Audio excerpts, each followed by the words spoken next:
హైదరాబాద్ లో international kite and speed festival కు parade ground సిద్ధమవుతోంది. ఈ నెల 13 నుంచి 18వ తేదీ వరకు 2 ఈవెంట్స్ జరగనున్నాయి. కైట్ ఫెస్టివల్ లో 19 దేశాలకు చెందిన వారు పాల్గొంటారు. స్పీడ్ ఫెస్టివల్ లో 1200కు పైగా రకాల స్పీడ్స్ అందుబాటులో పెడతారు. ఈ ఫెస్టివల్ కోసం 200 మంది పోలీసులతో భద్రతా చర్యలు చేపడుతున్నారు. పూర్తి వివరాలు మా ప్రతినిధి అంజుమా అందిస్తారు. సందర్భంగా తెలంగాణ రాష్ట్ర ప్రభుత్వం పర్యాటక భాషా సాంస్కృతిక శాఖ ఆధ్వర్యంలో పరేడ్ గ్రౌండ్స్ లో international kite and sweet festival తో పాటు ఈ ఏడాది హాట్ ఎయిర్ బెలూన్ ఫెస్టివల్ ను కూడా నిర్వహించబోతున్నారు. ఇందుకు సంబంధించినటువంటి ఏర్పాట్లు కూడా త్వరితగతిన పూర్తి చేస్తున్నారు. Sir, international kite and sweet festival కి అనేక మంది లక్షలాది మంది సందర్శకులు వస్తూ ఉంటారు. మరి అందుకు సంబంధించి ఏర్పాట్లు అనేవి ఏ విధంగా చేస్తున్నారు? ఈ నెల 13 నుంచి 18వ తారీఖు వరకు 13, 14, 15 వరకు కైట్స్ అండ్ స్వీట్ ఫెస్టివల్, 16, 17, 18 వరకు హాట్ ఎయిర్ బెలూన్ సంబంధించి ఇక్కడ పరేడ్ గ్రౌండ్లో ఏర్పాట్లు కూడా దానికి సంబంధించినవి కూడా మ్యాక్సిమం అయిపోయినాయి. ఈరోజు ఈవినింగ్ వరకు కూడా ఫుల్ ఫ్లెడ్జ్డ్గా ఇక్కడ మొత్తం అవుతాయి.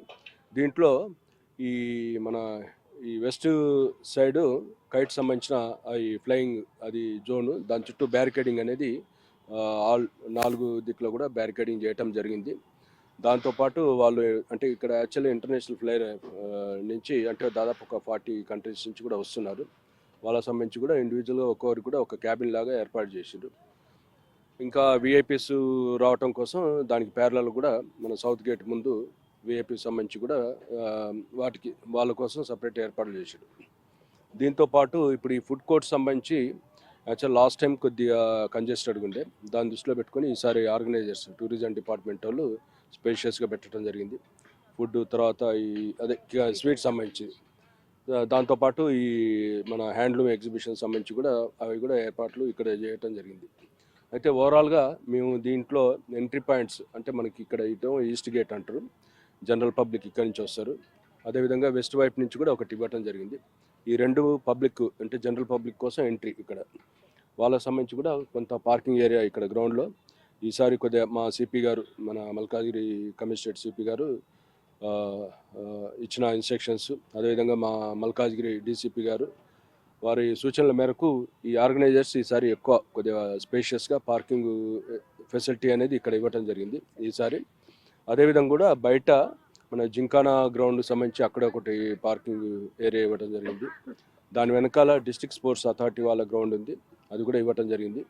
అయితే వచ్చేవాళ్ళు మ్యాక్సిమం మాత్రం ఈ పార్కింగ్ ఏరియాల్లో పెట్టుకొని ఇక్కడికి రావటం మంచిది.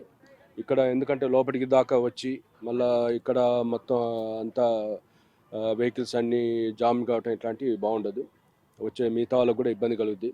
అదేవిధంగా ఈ ప్రైవేటు లాస్ట్ ఇయర్ కూడా అంటే ఇప్పుడు కూడా ఈ ఇంటర్నేషనల్ ఈ కైట్ ప్లేయర్స్ వీళ్ళు వస్తారు కదా, ఈ పోటీగా కొంతమంది కూడా ఈ పిల్లలు తర్వాత పెద్దలు కూడా వాళ్ళ ప్రైవేట్ కైట్స్ కూడా తీసుకొని రావడం జరుగుతుంది. కొంతమంది చైనీస్ మాంజా ఇట్లాంటివి కూడా తీసుకొని రావటం. ఈసారి మాత్రం మేము ఎవ్వరిని కూడా అలౌ చేయము. ఖచ్చితంగా గేట్ల దగ్గర మాత్రం అక్కడ అందరినీ చెక్ చేస్తాం. ఏదైనా అవి ఉంటే మాత్రం ఖచ్చితంగా సీజ్ చేస్తాం. వాటితో పాటు కొంతమంది ప్రైవేటు సంబంధించిన ఫుడ్ స్టాల్స్ వాళ్ళు కూడా లోపలికి రావడం జరుగుతుంది. వాళ్ళు కూడా ఈసారి అలౌ చేయము. ఓన్లీ జనరల్ పబ్లిక్ విజిటర్స్ మాత్రమే ఇక్కడ వాళ్ళకు అలౌ ఉంటుంది.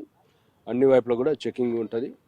సో గత ఏడాది చూసుకుంటే ఎటువంటి సమస్యల మీద మీకు ఎక్కువగా కంప్లైంట్స్ వచ్చాయి? ఈసారి మళ్ళీ అవి రిపీట్ అవ్వకుండా ఎట్లాంటి జాగ్రత్తలు తీసుకుంటున్నారు? లాస్ట్ టైం అయితే వాళ్ళు కంప్లైంట్ చేసి ఉంటాం, మేము కూడా అబ్జర్వ్ చేసినాం. ఎక్కడి నుంచో ఈ చైనా మాంజా నుంచి ఎక్కడో కైటు తీసి కొట్టేయటం జరుగుతుంది. 4-5 అట్లా తెగిపోయినాయి, అదొకటి. దాంతోపాటు ఈ క్రౌడు వచ్చిన వాళ్ళు కూడా ఎక్కువ ఈ ఫుడ్ స్టాల్స్ వీటిలలో కొద్దిగా బాగా ఇబ్బంది అయింది. కొన్ని మొబైల్ ఫోన్స్ కూడా పోవటం జరిగింది, క్యాష్ కూడా పోవటం జరిగింది. అందుకనే ఈసారి ఎక్కువ కూడా ఈ మఫ్టీ టీం అనేది క్రైమ్ టీమ్స్ అనేది పెట్టడం జరుగుతుంది. ఇంకోటి స్టాల్స్లలో కూడా లాస్ట్ టైం 1-2 ఫైర్ యాక్సిడెంట్లు అయినాయి చిన్నవి. అందుకని ఈసారి టూరిజం డిపార్ట్మెంట్ తర్వాత ఫైర్ సర్వీసెస్ మేము కూడా ఫస్ట్ అందరికి కూడా మేము చేస్తున్నాం. ఎక్కువ ఓవర్లోడ్, ఎందుకంటే కొంతమంది ఫ్రిడ్జ్లు తర్వాత వేరే ఈ మన ఉంటాయి ఓవెన్స్ ఇట్లాంటి పెట్టడం వల్ల కొంత లోడ్ ఎక్కువ పడి చేసింది. అందుకని ఇప్పుడు దానికి ఈ అరేంజ్మెంట్ చేసేటోళ్ళు కూడా ఒకటే దగ్గర కాకుండా దాన్ని సెగ్రిగేట్ చేసి ఒక 5-6 పాయింట్లు లోడ్ ఎక్కువ పడకుండా చేసారు.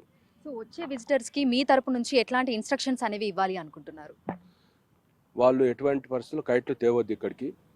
అదేవిధంగా వాళ్ళ యొక్క వాల్యుబుల్స్ అట్లాంటివి కూడా, ఎందుకంటే పబ్లిక్ గ్యాదరింగ్ ఎక్కువ ఉంటుంది, వాల్యుబుల్స్ అట్లాంటివి కూడా ఎక్కువ తీసుకొని రాకుండా వెహికల్స్ కూడా పార్కింగ్ ఏరియాలో పెట్టుకోవాలి. తర్వాత కొద్దిగా ఏంటంటే ఇప్పుడు ఈ యొక్క ఎస్పెషల్లీ ఈ మన ఇంటర్నేషనల్ కైట్స్ ఫ్లయింగ్ ఏరియా దానికి సంబంధించి వాళ్ళ అంటే ఇబ్బంది కలగకుండా, ఎందుకంటే దేశ విదేశాల నుంచి వస్తున్నారు చాలా వరకు కంట్రీస్, శ్రీలంక, ఇండోనేషియా, తర్వాత ఈ జపాన్, వేరే అదర్ కంట్రీస్ నుంచి కూడా దాదాపు 40 కంట్రీస్ నుంచి. కాబట్టి మన యొక్క వాళ్ళకు కొద్దిగా మనం అంటే ఎటువంటి ఇబ్బంది కలగకుండా కూడా మనం చూడాలి. అదేవిధంగా ఈ సాధ్యమైనంత వరకు ఇప్పుడు ఈ మెట్రో ఉన్నది, metro services, bus services, private cabs use చేసుకుంటే ఇక్కడ ఎక్కువ వాళ్ళ పర్సనల్ వెహికల్స్ తెచ్చి ఇబ్బంది పడే అవకాశం తగ్గుద్ది. మనకి ఎంట్రీ పాయింట్స్ వద్ద పోలీసులు ఉంటారు. లోపలికి ఎవరైనా చైనా మాంజ తీసుకొని వస్తే ఇమీడియట్ గా వాళ్ళ మీద యాక్షన్ ఉంటుంది. సో ఖచ్చితంగా చైనా మాంజ లోపలికి తీసుకొని రాకూడదు అని కూడా రూల్స్ అయితే స్ట్రిక్ట్ గా పెట్టడం జరిగింది. దీంతో పాటుగా లోపల మనకి ఏవైతే స్వీట్ ఫెస్టివల్లో గతంలో జరిగినటువంటి సంఘటనలు ఉన్నాయో అవన్నీ పునరావృతం కాకుండా తగు జాగ్రత్తలు తీసుకుంటున్నామని కూడా చెప్తున్నారు. వీడియో జర్నలిస్ట్ రాజుతో అంచుమ బిగ్ టీవీ, హైదరాబాద్.